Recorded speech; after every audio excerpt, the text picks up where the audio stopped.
கிடைக்கிறதெல்லாம் தூக்கி கிடப்பில் போட்டுட்டு கிளவி தூக்கி மடியில் வைன்னு சொல்லுவாங்க. அந்த மாதிரி பதவி ஏற்றதுக்கு விஜய் சாரோட பையன் வரல, பொண்ணு வரல, ஒய்ஃப் வரல. ஆனால் திரிசா வந்திருந்தாங்க. கண்டிப்பாக அவங்க ஃப்ரெண்ட்ஸ் எல்லாம் வந்திருந்தாங்க. சினிமா உலகத்துலேருந்து எல்லாரும் வந்திருந்தாங்க. ஏன்னா சினிமாலேருந்து ஒருத்தர் வராரு திரும்ப எம்ஜிஆருக்கு அப்புறம் அப்படிங்கிறப்போ, சாரி விஜயகாந்த் வந்து போயிட்டாரு, கமல்ஹாசன் இருக்காரு. முதலமைச்சரா எம்ஜிஆருக்கு அப்புறம் ஒருத்தர் வராங்கிறப்போ கண்டிப்பாக கொண்டாட வேண்டிய விஷயம் தான், இல்லைன்னு சொல்ல. ஆனால் இன்னைக்கு மீடியாவுக்கு செம்ம தீனி. பொதுமக்கள்லாம் உண்மையாக சொல்கிறாங்க, பாவப்பட்ட ஜென்மங்கள். சரியா?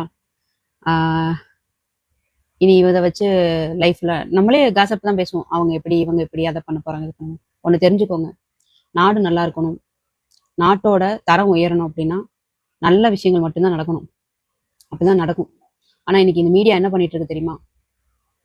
நம்மளை வச்சு கேம் விளையாண்டுட்டு இருக்கு. செம்மையா ரோலிங் பண்ணிட்டு இருக்காங்க நம்மளை வச்சு. பொதுமக்களுக்கு என்ன வேணும்? நீங்க வேலைக்கு போய் இப்ப வேலை பார்க்குற இடத்துல எல்லா இடத்துலயும் மொபைல் யூஸ் பண்ணலாம். முன்னாடியெல்லாம் கொஞ்சம் ரெஸ்ட்ரிக்ஷன் இருந்துச்சு. இப்ப எல்லாரும் யூஸ் பண்றாங்க. சில இடங்கள்ல மட்டும்தான் மொபைல் யூஸ் பண்றது இல்லைன்னு நினைக்கிறேன். இன்க்ளூடிங் இப்பெல்லாம் காலேஜ் ப்ரொஃபசர்ஸ். முன்னாடியெல்லாம் அப்படிலாம் கிடையாது. இப்ப எல்லா இடத்துலயுமே எல்லாரும் வித்தின் செகண்ட்ல மெசேஜ் வந்து டிங் நோட்டிபிகேஷன் வந்துச்சுன்னா பாக்குறாங்க. லெசன் எடுத்துட்டு இருக்காங்க, நோட்டிபிகேஷன் வந்துச்சுன்னா பார்த்துட்டு வச்சுட்டு திரும்ப பண்றாங்க. ஏன் அப்படின்னா இன்னைக்கு அது ரொம்ப அத்தியாவசியமான ஒரு விஷயமா நம்ம கிட்ட வந்துருச்சு. அதனால எப்படி எல்லாம் நம்மளை புகுத்தி திணிச்சு நம்மளை நாசம் பண்ணணுமோ அத்தனையும் பண்ணுவாங்க. இது உண்மைதானே?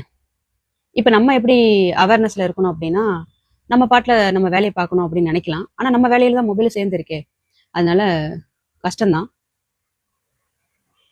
நம்மளும் மூளை செலவு பண்ணி பண்ணி சில பேர்லாம் வாழ்ந்துட்டு இருக்காங்க. அதனால கொஞ்சமாவது சுய அறிவும் சுய புத்தியும், நம்ம சில விஷயங்களை சரியா இருந்துட்டோம் அப்படின்னா சில பேர் நம்ம கிட்ட நெருங்க முடியாது.